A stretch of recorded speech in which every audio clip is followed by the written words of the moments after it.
नमस्कार दोस्तों, स्वागत है आपका मेरे YouTube चैनल आर्ट ज्ञान कला में। मैं हूं ज्योति चौहान आप लोगों के सामने और देख रहे हैं आप मुझे आज। देखिए, मैं सबसे पहले आप लोगों को एक गुड न्यूज़ बता देना चाहती हूँ। EMRS के एग्जाम की डेट अनाउंस हो चुकी है। आर्ट का जो पेपर है वो 24 दिसंबर को है, तो आप लोग भी अपना अपना चेक कर लीजिएगा और 24 दिसंबर को आप लोग अपना एग्जाम देने जाएंगे।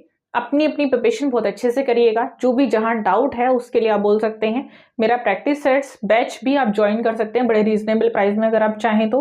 अदरवाइज उसमें मैंने सिलेबस आप लोगों को बताया था, बड़ा इजी है, इंडियन आर्ट का ही है, फर्स्ट टाइम है, इसलिए एक गाइडेंस में थोड़ी सी आप लोगों को दे देना चाहती हूँ। और गाइडेंस ये है कि देखिएगा, इस टाइम बहुत अच्छा और सिंपल ही पेपर आएगा, कुछ इतना ज़्यादा टफ नहीं आने वाला।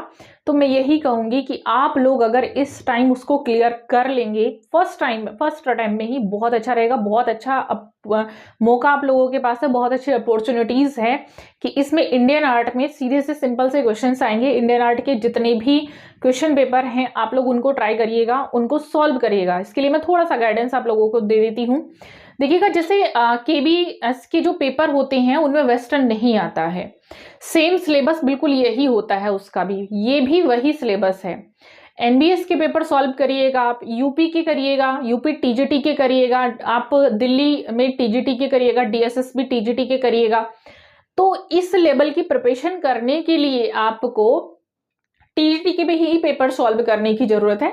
TGT के ही पेपर सॉल्व करिएगा जितने भी हैं आपके पास।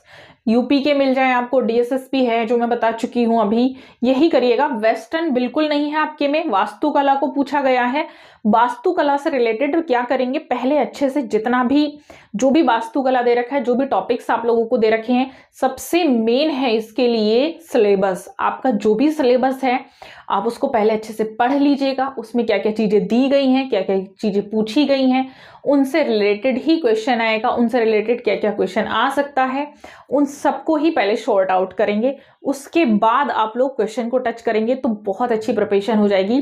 क्योंकि अगर इस तरीके से, जो तरीका मैं आप लोगों को बता रही हूँ, इस तरीके से आप लोग तैयारी करेंगे तो मैं श्योर हूँ, 100% श्योर हूँ कि आपका सिलेक्शन हो जाएगा। अभी कुछ का KBS में भी सिलेक्शन हुआ है, सबसे पहले मैं उनको बधाई देना चाहूंगी।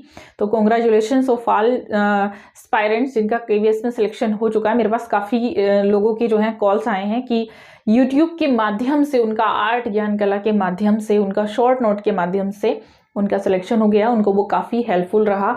तो जिन लोगों ने अभी तक मेरा पूरे वीडियो नहीं देखे हैं वो लोग देख लीजिएगा, पीछे से तक के सारे वीडियोस पड़े हैं। मेरा नंबर आप लोगों के पास होता है, मेरे एप्लीकेशन का लिंक भी आप लोगों के पास है, टेलीग्राम चैनल का लिंक आप लोगों के पास है, काफ़ी सारी फैसिलिटीज़ आप लोगों के पास है। जो भी डाउट है आप लोग कमेंट भी कर सकते हैं, पूछ सकते हैं कहीं पर भी, आप लोग मुझे व्हाट्सअप भी कर सकते हैं, आप लोग टेलीग्राम पर भी पूछिएगा, फ्रीली पूछेगा, सारे डाउट आप लोगों के क्लियर हो जाएंगे। तो मैं आप लोगों को आज पैटर्न समझाने वाली थी, वैसे तो मैं आपको यूज सेट का क्वेश्चन पेपर भी कराने वाली थी, बट उसके लिए अब आप लोग दूसरा वीडियो देखेंगे, वो उसमें आपको मिल जाएगा। मैंने वीडियो बना दिया है यूज सेट का, अभी आप लोगों को वो भी अपलोड मिल जाएगा, क्योंकि उत्तराखंड में भी जो है यूज सेट होता है, तो उसकी हम बात करेंगे दूसरे वीडियो में। अभी फिलहाल मैं बात करने वाली हूँ आप लोगों के EMRS के पेपर के बारे में। तो देखिए, EMRS का जो पेपर है, सिलेबस के लिए वीडियो आप लोग देख सकते हैं, EMRS का सिलेबस। और हाँ, सिलेबस मैंने यहां पर बता रखा है आपको, इंग्लिश में बताया हुआ है, ठीक है। तो इंग्लिश में आर्ट ज्ञान कला पर है, हिंदी में जो सिलेबस है मैंने आर्ट का पूरा बताया हुआ है आर्ट नॉलेज क्लब पर, ठीक। वहां जाकर आप लोग देख सकते हैं, वहां आपको इजीली मिल जाएगा। बड़े ही सिंपल तरीके से मैंने दोनों जगह पर समझाया हुआ है। अब मैं आपको बता देती हूँ सिलेबस, जैसे जिन लोगों ने पढ़ रखा है, प्रिपरेशन किस तरीके से करना है। देखिए, जो जो टॉपिक उसमें दे रखा है, तो लास्ट में ऐसा नहीं है कि कुछ लोग कंफ्यूज थे इसलिए कि मैम हमें इतना ही तैयार करना है या अलग तैयार करना है। तो जैसे मैंने देखा एक आर्टिस्ट को दे रखा है, जैसे राजा रवि वर्मा से उन्होंने सिर्फ एक ही चित्र दे रखा है, शायद राम समुद्र का मदमर्तन करते हुए, इस तरह से। तो वो लोग सोच रहे हैं सिर्फ हमें एक ही चित्र करना है। तो यहां से अब आपको तैयारी कैसे करनी है, इसका मतलब क्या है कि राजा रवि वर्मा का उन्होंने एक पिक्चर दे रखा है, तो जो पिक्चर दे रखा है उससे सारी डिटेल को पढ़ेंगे। राजा रवि वर्मा को भी पूरा पढ़ना है, मतलब जो जो आर्टिस्ट दे रखे हैं, ये सिर्फ एक एग्जाम्पल के तरीके से मैं आपको समझा रही हूं। जो भी आर्टिस्ट उन्होंने दे रखे हैं, एक साथ में पेंटिंग उनका दे रखा है, तो उनको पढ़ना आपको पूरा है, ऐसा नहीं है आपको थोड़ा ही पढ़ना है। आपको पढ़ना पूरा पड़ेगा। सिर्फ ये एक एग्जाम्पल के तरीके से उन्होंने दे रखा है, अदरवाइज ऐसा नहीं है कि आप सिर्फ उनका एक वही पेंटिंग पढ़ेंगे जो पेंटिंग उन्होंने दे रखा है, ठीक है। तो पूरा पढ़ेंगे, उसके बाद क्या करेंगे, जैसे जो भी क्वेश्चन है, मैंने कुछ क्वेश्चन यहाँ पर भी कराए हैं, कुछ आर्ट नॉलेज क्लब पर मैंने लाइव क्लासेस भी ली हैं, अभी कुछ दिन के लिए थोड़ा सा मैंने बंद की है, अदरवाइज मैं वापस से आऊंगी लाइव क्लासेस में। तो यहाँ पर आप लोग जितने भी क्वेश्चंस पेपर मैंने कराए हैं, इंडियन आर्ट के मोस्टली मैंने कराए हुए हैं, इंडियन आर्ट से जुड़े हुए ही क्वेश्चन आएंगे। तो क्वेश्चन करने से पहले हमें क्या करना चाहिए, जैसे आपने टॉपिक पढ़ लिया, टॉपिक में एक शॉर्ट क्वेश्चंस आप लोग बनाएंगे, शॉर्ट खुद से बनाएंगे, वन लाइनर, जैसे कि मैं लिखवाती हूं आपको। जैसे आर्टिस्ट का एग्जाम्पल ले लीजिएगा, आर्टिस्ट को मैं कहूं, मैंने कहा कि इनका जन्म, स्थान, समय, ठीक है, मृत्यु, स्थान, समय हो गया, इनकी एजुकेशन कहां पर हुई है, ठीक है, इन्होंने वर्क कहां पर किया है, इनका माध्यम क्या है, ये फेमस किस लिए हैं, इनकी फेमस पेंटिंग क्या है। ये कुछ छोटी छोटी चीजें हैं जो मैंने लिखवाई हैं, एक बार और ध्यान से सुन लीजिएगा, ये बहुत इंपॉर्टेंट होती हैं।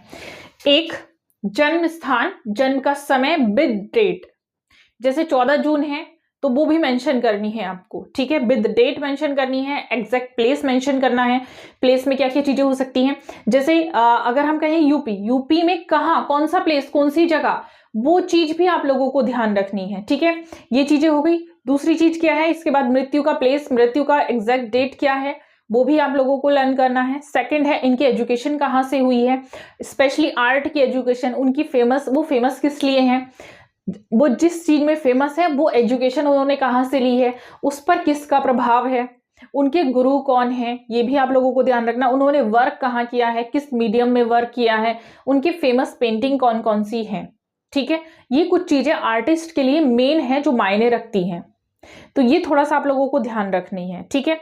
ये मेन होती हैं, यही चीजें पूछी जाती हैं एग्जाम में, इनको ध्यान रखेंगे। उनके फेमस चित्र हैं वो कहाँ सुरक्षित हैं, जैसे मैंने यहाँ पे कहा था कि राजा रवि वर्मा का अगर एक चित्र दे रखा है तो उसका, उस चित्र की पूरी डिटेल की, वो उस चित्र को बनाया किस माध्यम में गया है, किस पर बनाया गया है, माप क्या है, कहाँ सुरक्षित है, अगर उसकी नीलामी हुई है तो कब हुई है, कितने में हुई है, कौन सी संस्था से हुई है, ये सारी चीजें मैटर करती हैं, ठीक है। तो आप इन सारी चीजों को पढ़ेंगे, ये सारी चीजें बहुत जरूरी हैं, बहुत इंपॉर्टेंट है। इस तरीके से आप लोग EMRS की तैयारी करेंगे तो मैं श्योर हूं आप अच्छे से क्लियर कर लेंगे एग्जाम, और आपका जब रिजल्ट आएगा आप मुझसे बोलेंगे कि आपको मैम हमारा जो है एग्जाम क्लियर हो चुका है, ठीक है। तो ये वीडियो आई होप आपको समझ में आया होगा। मिलते हैं नेक्स्ट वीडियो में, तब तक के लिए धन्यवाद।